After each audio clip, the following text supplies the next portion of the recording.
Assalamualaikum warahmatullahi wabarakatuh. Alhamdulillahirabbil alamin. Hamdan yuwaffi ni'amahu wa yukafi mazida. Ya Rabbana lakal hamdu kama yanbaghi li jalali wajhikal karim wa 'azimi sultanik. Rabbi shrah li sadri wa yassir li amri wahlul 'uqdatam min lisani yafqahu qawli. Allahumma salli ala sayidina Muhammad wa ala alihi wa sahbihi ajmain. Amma ba'du. Muslimah, pemirsa TPRI Kalimantan Selatan, kita bertemu lagi dengan kajian fikih mar'ah. Dalam kesempatan ini kita akan membahas pendapat ulama mengenai apakah diperbolehkan seseorang perempuan untuk memeriksa keperawanannya sebelum dia menikah. Jadi dia melakukan tes keperawanan sebelum melakukan akad nikah. Keperawanan ini adalah salah satu konsep atau norma sosial, jadi bukan salah satu kondisi medis gitu. Jadi seseorang perawan atau tidak perawan itu sebenarnya tidak ada menimbulkan gangguan kesehatan. Mungkin hanya bisa terjadi gangguan secara hubungan seksual, bukan hubungan mengganggu biologis kita secara kesehatan.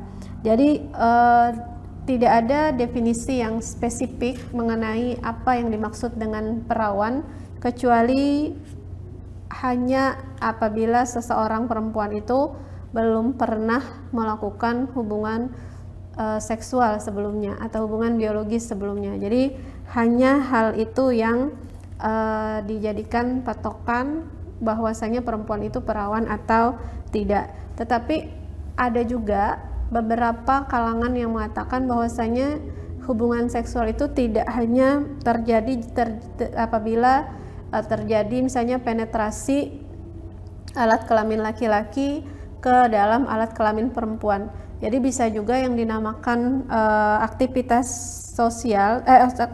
seksual, misalnya masturbasi atau misalnya pinjering atau misalnya petting, itu juga bisa dikatakan hubungan seksual. Jadi orang-orang yang pernah melakukan itu juga bisa dikategorikan tidak perawan menurut mereka. Nah, kemudian pertanyaan berikutnya, apakah bisa yang namanya keperawanan itu diuji gitu? Kemudian bagaimana cara mengujinya? Jadi akibat dari perbedaan definisi apa yang dinamakan perawan itu, maka uji keperawanan itu sebenarnya akan tidak ada orang yang bisa mengujinya karena sesuai dengan definisinya tadi. Jadi tidak ditemukan cara yang pasti bagaimana cara menguji keperawanan. Bahkan dalam satu pernyataan PBB, dia mengatakan bahwasannya uji keperawanan itu adalah salah satu hal yang melanggar hak asasi manusia dan itu merupakan salah satu diskriminasi kepada perempuan. Kenapa? Karena tidak bermanfaat secara medis. Kemudian tes keperawanan ini juga bisa menimbulkan rasa sakit atau rasa malu atau pada rasa trauma pada perempuan yang melakukan hal tersebut, karena pernah terjadi atau beberapa penelitian mengatakan bahwasanya ada seseorang perempuan yang sampai melakukan bunuh diri karena ketika dia melakukan tes keperawanan ditemukan hasilnya dia tidak perawan, padahal dia tidak pernah melakukan hubungan seksual. Nah, jadi karena itulah tidak ada cara akurat yang bisa kita jadikan patokan untuk dijadikan dasar dalam tes keperawanan ini.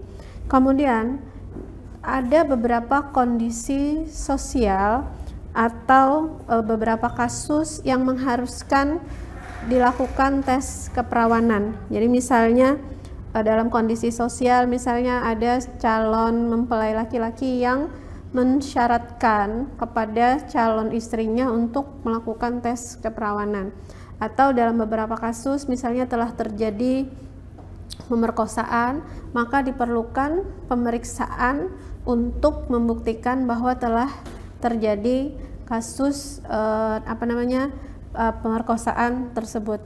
Nah, dalam segi medis, para dokter akan melakukan dengan cara memasukkan 2 jari. Jadi pemeriksaan vagina melalui 2 jari. Nah, jadi pemeriksaan ini dilakukan dengan cara memasukkan kedua jari ke dalam vagina untuk memeriksa apakah ada pelebaran atau ada robekan pada selaput darah. Nah, selaput darah yang terjadi robekan atau terjadi pelebaran itu dipercaya bisa menandakan bahwa perempuan tersebut sudah pernah melakukan kegiatan seksual. Nah, maka kalau ini dilakukan dalam uji keperawanan, maka disimpulkan bahwa perempuan tadi sudah tidak perawan lagi. Kemudian dalam uji keperawanan ini juga terjadi beberapa mitos. Jadi yang pertama adalah bahwasanya selaput darah itu sobek gitu. Jadi kalau misalnya seorang itu selaput darahnya sudah sobek, maka berarti dikatakan bahwasanya dia sudah tidak perawan.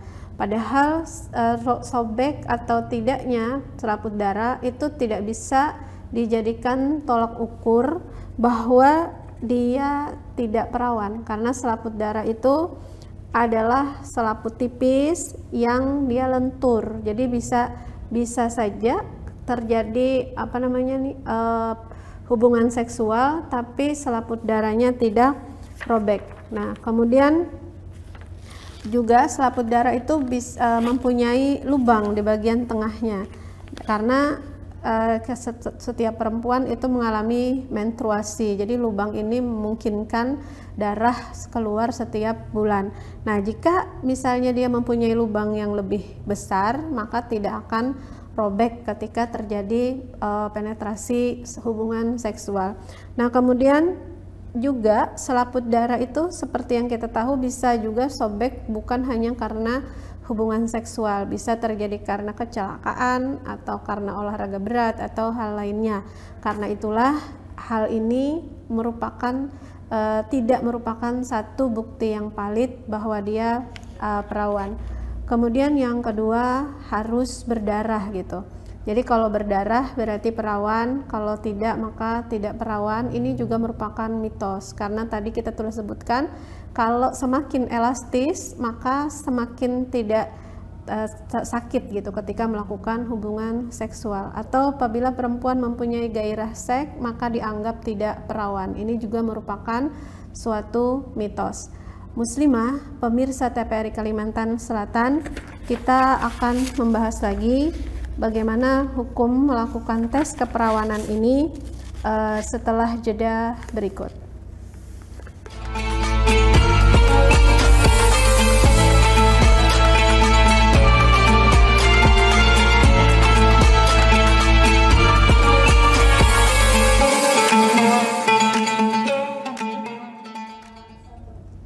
Muslimah, pemirsa TPRI Kalimantan Selatan, kita telah mengetahui tadi bagaimana seorang perempuan itu bisa dikatakan masih perawan atau sudah hilang keperawanan, dan betapa pentingnya dalam norma sosial status sebagai perawan tersebut. Dalam fikih Islam, ketika membahas masalah fikih pernikahan, dalam agama Islam para ulama juga itu sangat menganjurkan untuk seorang laki-laki itu menikahi perempuan yang masih perawan. Hal ini sebagaimana yang dianjurkan oleh Rasulullah Shallallahu Alaihi Wasallam kepada salah satu sahabat beliau yang bernama Jabir bin Abdullah radhiyallahu anhu. Beliau berkata, "Tajawwaztu imra'atan fi ahdi Rasulillah Shallallahu Alaihi Wasallam.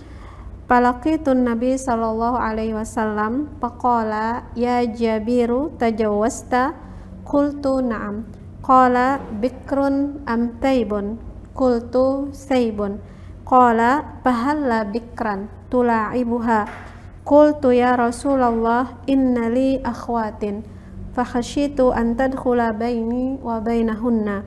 Qala fadzaka idan innal mar'ata tunkahu ala diniha wa maliha wa jamaliha fa'alaika bidatid din taribat siyadak. Aku pernah, kata Jabir, menikahi seorang perempuan pada masa Rasulullah Shallallahu Alaihi Wasallam. Lalu aku bertemu dengan Nabi Shallallahu Alaihi Wasallam. Beliau bertanya, wahai Jabir, apakah engkau sudah menikah? Ia menjawab, iya sudah. Yang kau nikahi gadis ataukah janda? Tanya Rasulullah Shallallahu Alaihi Wasallam. Aku menjawab, janda. Rasulullah SAW mengatakan, kenapa engkau tidak menikahi gadis saja? Bukankah engkau bisa bersenang-senang dengannya? Aku pun menjawab, wahai Rasulullah, sesungguhnya aku memiliki beberapa saudara perempuan. Aku khawatir jika menikahi perempuan yang perawan, malah nanti ia sibuk bermain dengan saudara-saudara perempuanku. Rasulullah SAW bersabda, itu berarti alasanmu. Ingatlah, wanita itu dinikahi karena seseorang memandang agama, harta, dan kecantikannya. Pilihlah yang baik agamanya, engkau pasti menuai keberuntungan. Nah, dalam hadis ini Rasulullah menganjurkan Jabir untuk menikahi seorang gadis perawan. Dalam hadis lain Nabi juga mengatakan, afala tajawwazta bikran tula'ibuka wa tula'ibuha. Kenapa engkau tidak menikahi yang masih gadis saja? Ia bisa bersenang-senang denganmu dan engkau bisa bersenang-senang dengannya. Jadi dalam hadis ini Nabi mengatakan bahwasanya seorang gadis yang masih perawan itu lebih pantas dinikahi daripada yang sudah janda, dengan alasan bahwa yang gadis itu lebih menyenangkan. Kemudian apa yang dimaksudkan perawan dalam fikih? Dalam kitab Al-Mawsu'ah Al-Fiqhiyah itu kata perawan diartikan dalam bahasa Arab itu adalah al-baqarah. Jadi secara bahasa artinya adalah keperawanan wanita. Kemudian dari akar bahasanya kata al-baqarah itu merujuk kepada selaput darah yang ada pada alat kelamin perempuan. Jadi kata-kata al-bikr itu adalah wanita yang belum pecah atau belum robek selaput darahnya.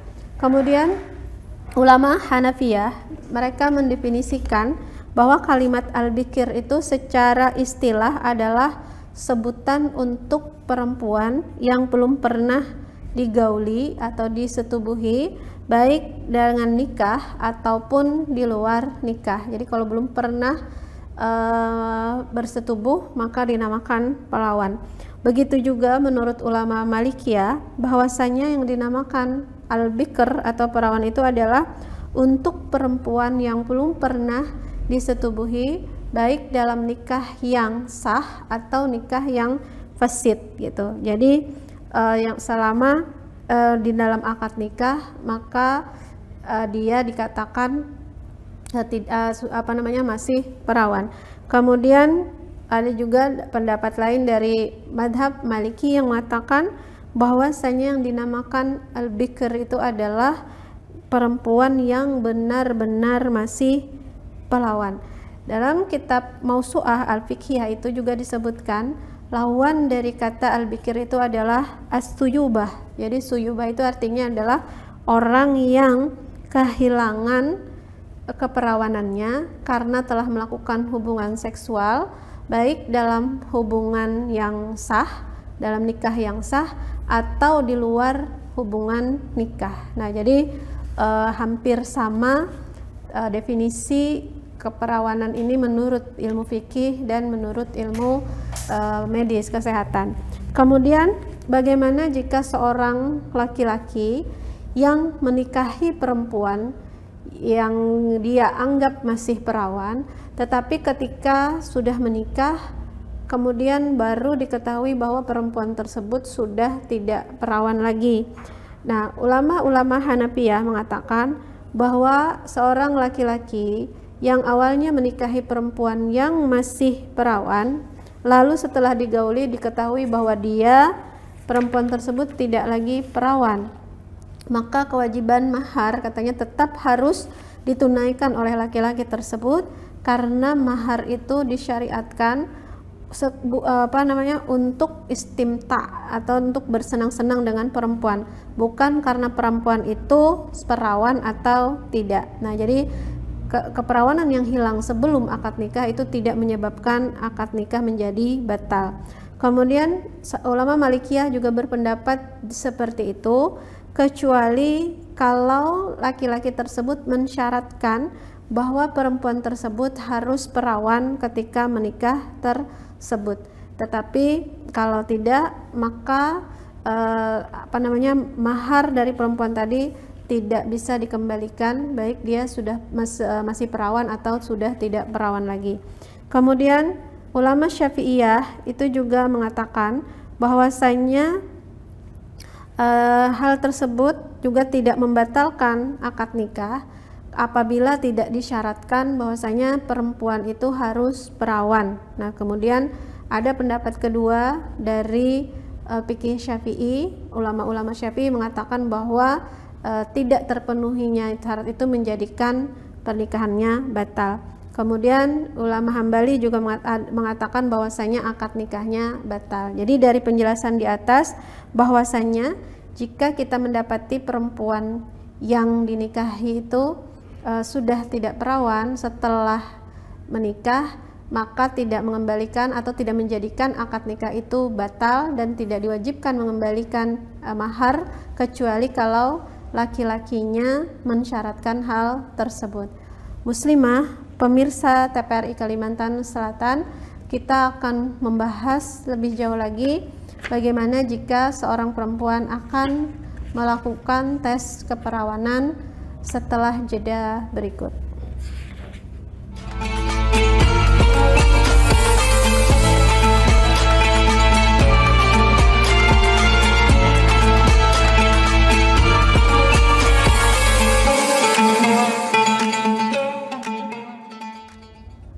Muslimah, pemirsa TPRI Kalimantan Selatan, kata-kata atau misalnya ungkapan tidak perawan itu mempunyai suatu dampak negatif bagi perempuan, di mana kita hidup dalam situasi agamis dan budaya timur yang menjadikan kata-kata tidak perawan ketika menikah itu merupakan sesuatu yang menjadikan nilai diri kita itu menjadi negatif.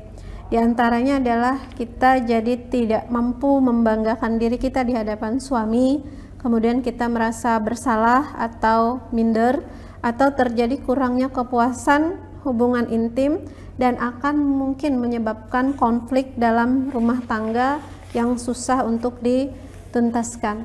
Nah, untuk misalnya menghindari hal ini, bolehkah seorang perempuan itu melakukan tes keperawanan sebelum dia menikah supaya hal-hal negatif tersebut misalnya bisa dihindari? Pertanyaan ini pernah diajukan oleh seorang perempuan kepada Lajnah Ad-Daimah atau lembaga fatwa di kerajaan Saudi Arabia. Dia bertanya, "Ana fatatun muslimatun wa atawajjadu bi Faransa. Min fadlikum awaddu an a'lamu ma hukmud dihabi li tabibatin li ta'aqqudi min annani adra li talabi min khatibi ma'al ilmi anna tabibah laysat muslimah. Syukran. Saya seorang pemudi muslimah yang tinggal di Perancis. Saya ingin tahu hukum pergi ke dokter wanita untuk memastikan bahwa saya masih perawan karena permintaan calon suami saya. Perlu diketahui bahwa dokter tersebut bukanlah dokter yang muslimah. Terima kasih." Jawabannya, dalam fatwa ini Lajnah Daimah menjawab, "Fakashful aurat baina ghaira jawjaini minal muharramat allati yajibu alal muslim al-hadru anha. Liqaulin Nabi sallallahu alaihi wasallam, ihfaz aurataka illa min zaujatik aw ma malakat yaminuka. Wa auratul mar'ah ma'al mar'ati ma baina surrati warrakabati wa yashtaddu dzalika idza kana fil farji liqaulin nabi sallallahu alaihi wasallam wala tanzurul mar'a ila auratil mar'ah. Kemudian waqad istasna al ulama min hada ma da'at ilaihi darurah kal ilaj kana kal kasani wala yajuzu laha an tanzuru ma baina surratiha ila rakabah illa 'inda darurah bi an kanat qabilatun bila ba'sa laha an tanzura ila al farji 'inda al wiladah wa ma dzakartihi sa'ilah la yadkhulu damanid darurah al mubiha lil kashfi wa bittali la yajuzu laha fi'lu dzalika walau kana biqasdi jawaz. Artinya, membuka aurat selain suami istri termasuk yang diharamkan. Wajib bagi setiap muslim memperhatikan sebagaimana sabda Rasulullah SAW, jagalah auratmu kecuali dari istri dan budak-budak wanitamu. Kemudian aurat wanita dengan wanita yang lain adalah antara pusar dan lutut, apalagi jika itu adalah kemaluan. Sebagaimana sabda Rasulullah SAW, janganlah seorang wanita melihat aurat yang wanita yang lainnya. Maka dalam hal ini, pemeriksaan keperawanan hukumnya tidak boleh baginya, bagi yang bertanya tadi. Sebagian ulama memperbolehkan membuka aurat itu jika ada kebutuhan darurat sebagai pengobatan, seperti halnya Imam Al-Kasani. Beliau mengatakan bahwa melihat antara pusat wanita dan lututnya itu diperbolehkan, dilarang kecuali ketika darurat. Jika ia seorang bidan, maka tidak mengapa melihat kemaluannya ketika melahirkan. Nah, dan apa yang disebutkan oleh penanya itu bukanlah termasuk keadaan darurat yang memperbolehkannya dibuka aurat. Tidak boleh baginya melakukan hal ini walaupun tujuannya untuk menikah. Jadi fatwa ini menjelaskan bahwasanya tidak diperbolehkan kepada seorang wanita untuk mentes keperawanannya sebelum menikah, sekalipun calon suaminya yang meminta hal tersebut. Kemudian dalam fatwa Al-Lajnah Ad-Daimah ini juga dijelaskan, summa innana nunabbihu ila annal bakarah laisat min syuruti zawas. Jadi mereka mengatakan bahwasanya keperawanan itu bukanlah syarat dalam pernikahan. Jadi tidak menjadikan kalau misalnya tidak perawan lalu pernikahan itu menjadi batal, karena boleh saja menikahi perempuan yang tidak perawan. Kama annahu yata'ayyana ala abawil fata himayatu diniha wa irdiha wa wiqayatiha minan nar. Nah, tetapi sebagaimana orang tua itu juga diwajibkan untuk menjaga atau mendidik anaknya, untuk menjaga kehormatannya, menjaga dirinya dari neraka dengan mengajarkan ilmu agama kepadanya, dan juga menjaga kehormatan serta menjaga dirinya dari hal-hal yang merusak kemuliaan dan kehormatannya. Nah, jadi kalau misalnya keperawanan itu harus dibuktikan, kalaupun misalnya tidak perawan kan belum tentu karena hubungan seksual. Karena itulah uji keperawanan ini sebenarnya tidak memecahkan masalah. Karena itulah para ulama mengatakan bahwasanya tidak diharuskan untuk memeriksakan keperawanan ini atau tidak diperbolehkan sebelum menikah. Kemudian ada juga beberapa fatwa yang membolehkan untuk melakukan uji keperawanan ini ketika ada kebutuhan yang mendesak. Misalnya adalah ketika suami tidak percaya kepada istrinya, tetapi istrinya yakin bahwa dia masih perawan. Jadi hal ini dilakukan bukan sebelum menikah, tapi setelah menikah. Jadi hal ini dilakukan untuk apa? Untuk melegakan hati suami dan dalam mempertahankan rumah tangganya. Jadi kalau misalnya sudah menikah, maka diperbolehkan. Hal ini sesuai dengan pertanyaan, hal yajuzu lana an naquma bi imtihan rutini li isbatil iffah. Bolehkah kami melakukan pemeriksaan untuk memastikan keperawanan? Jawabannya, idza kana al muradu ijra'u kashfut tibbi li isbatil bakarah fala ba'sa bihi 'indal hajati ilaihi bi talabi zawji wala siyama 'inda tuhmati wa qad yata'ayyana dzalika idza lam yakun wasilatun siwahu. Jika tujuan pemeriksaan tersebut adalah untuk memastikan keperawanan, misalnya karena membuktikan diri terhadap tuduhan suami, maka diperbolehkan jika tidak ada lagi sarana untuk pemeriksaan yang lain. Muslimah, pemirsa TPRI Kalimantan Selatan, demikian kita telah membahas masalah uji keperawanan sebelum menikah ini dan pendapat-pendapat ulama mengenai hal ini. Mudah-mudahan pembahasan kita hari ini bermanfaat dan semoga bisa dijadikan pegangan dalam kehidupan kita sehari-hari. Kita tutup pertemuan kita ini dengan sama-sama berdoa. Subhanakallahumma bihamdik asyhadu an la ilaha illa anta astaghfiruka wa atubu ilaik. Assalamualaikum warahmatullahi wabarakatuh.